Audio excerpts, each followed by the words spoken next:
राधे राधे। हमारे चैनल श्री जी माधुरी में आप सभी का स्वागत है। वैशाख मास के कृष्ण पक्ष की चतुर्थी तिथि को व्रत रखा जाता है। इसको विकट संकष्टी चतुर्थी कहा जाता है। 5 अप्रैल को विकट संकष्टी चतुर्थी का व्रत रखा जाएगा। इसकी कथा कहेंगे, आप लोग भी सुनिएगा।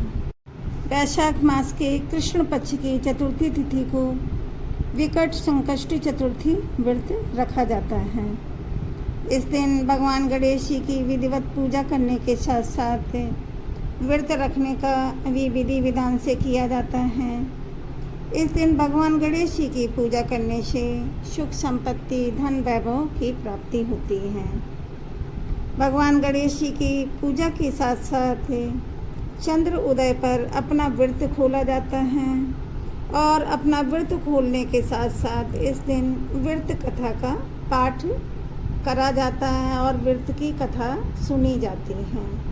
विकट संकष्टी चतुर्थी व्रत की कथा कहेंगे, आप लोग भी सुनिएगा। एक समय की बात है, एक राज्य में धर्मकेतु नाम के एक विद्वान ब्राह्मण रहते थे। उनकी 2 पत्नियां थीं, सुशीला और चंचला। सुशीला अत्यंत धार्मिक और आस्थावान थी, जबकि चंचला का धर्म कर्म में कोई विशेष विश्वास नहीं था। व्रत और उपवास करने के कारण सुशीला का शरीर कमज़ोर हो गया था, जबकि चंचला स्वस्थ और सुदृढ़ थी। समय बीतने पर सुशीला को एक पुत्री हुई और चंचला को पुत्र की प्राप्ति हुई। इस पर चंचला ने व्यंग्य करते हुए कहा कि सुशीला, तुम इतना व्रत उपवास करती हो, फिर भी तुम्हें पुत्र की प्राप्ति हुई और मैं कुछ भी नहीं करती, फिर भी मुझे पुत्र प्राप्त हुआ। चंचला की यह बातें सुनकर सुशीला बहुत दुखी हुई, लेकिन उसने अपनी श्रद्धा और भक्ति नहीं छोड़ी। जब विकट संकष्टी चतुर्थी का व्रत आया तो सुशीला ने पूरे समर्पण और श्रद्धा के साथ यह व्रत किया। उसकी सच्ची भक्ति से भगवान गणेश जी अत्यंत प्रसन्न हुए और उसे पुत्र प्राप्ति का आशीर्वाद दिया। कुछ समय बाद उसकी यह इच्छा पूरी भी हो गई, लेकिन दुर्भाग्यवश उसके पति धर्मकेतु का देहांत हो गया।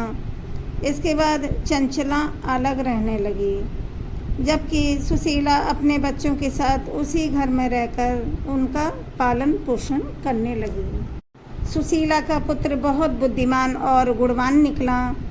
उसकी मेहनत और समझदारी से घर में सुख समृद्धि आने लगी। यह देखकर चंचला के मन में ईर्ष्या उत्पन्न हो गई। एक दिन अवसर पाकर उसने सुशीला की पुत्री को कुएं में धकेल दिया, लेकिन भगवान गणेश जी की कृपा से उसकी जान बच गई। जब चंचला ने यह देखा कि स्वयं भगवान गणेश जी सुशीला और उसके परिवार की रक्षा कर रहे हैं, तो उसे अपने किए पर गहरा पछतावा हुआ।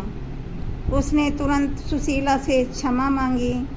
सुशीला ने उसे क्षमा कर दिया और उसे भी विकट संकष्टी चतुर्थी व्रत करने की सलाह दी। सुशीला ने कहा, चंचला, तुम विकट संकष्टी चतुर्थी का व्रत रखो। चंचला ने विकट संकष्टी चतुर्थी का व्रत रखा और श्रद्धा से यह व्रत किया, जिससे उसके जीवन में भी सुख समृद्धि आने लगी और भगवान गणेश जी की कृपा से उसके घर पे भी सुख समृद्धि आने लगी और पूरा परिवार सुख से रहने लगा। बोलो गणपति बप्पा की जय। कथा का समापन हुआ। आप लोग वीडियो को लाइक करें, शेयर करें और चैनल को सब्सक्राइब करें। धन्यवाद।